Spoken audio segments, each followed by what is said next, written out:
Nyt kun uusi Bravajet-robottimoppi on kotonasi, olet vain muutaman askeleen päässä sen lähettämisestä ensimmäiseen puhdistustyöhönsä. Laitteen akku on kuitenkin ladattava ensin täyteen. Akun merkkivalo muuttuu vihreäksi, kun akku on täynnä. Lataus voi kestää 2 tuntia. Kun akku on ladattu täyteen, voit valita siivoustyynyn.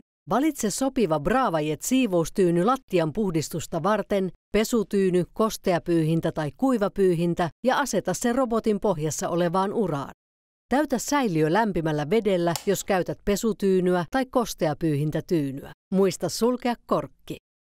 Bravajet-robotti on suunniteltu pesutilassaan puhdistamaan enintään 20 neliömetrin alue. Aseta robotti aina siivottavan alueen vasempaan alakulmaan noin 30 senttimetrin päähän seinistä. Bravajet on nyt valmis käyttöön. Herätä robotti painamalla kerran Clean-painiketta ja aloita sitten puhdistus painamalla Clean-painiketta uudelleen. Bravajet tunnistaa valitun tyynyn tyypin ja puhdistaa lattian automaattisesti haluamallasi tavalla. Laite välttää mattoja ja muita esteitä sekä pysyy etäällä portaikoista ja muista paikoista, joissa on putoamisvaara. Kun Bravajet on valmis, se palaa aloituspaikkaansa ja sammuu. Voit sitten poistaa siivoustyynyn likaamatta käsiäsi. Muista tyhjentää säiliö ennen Bravajet-robotin varastointia. Pienen kokonsa ansiosta Bravajet voidaan varastoida helposti joko pyörät alaspäin tai akkupuoli alaspäin.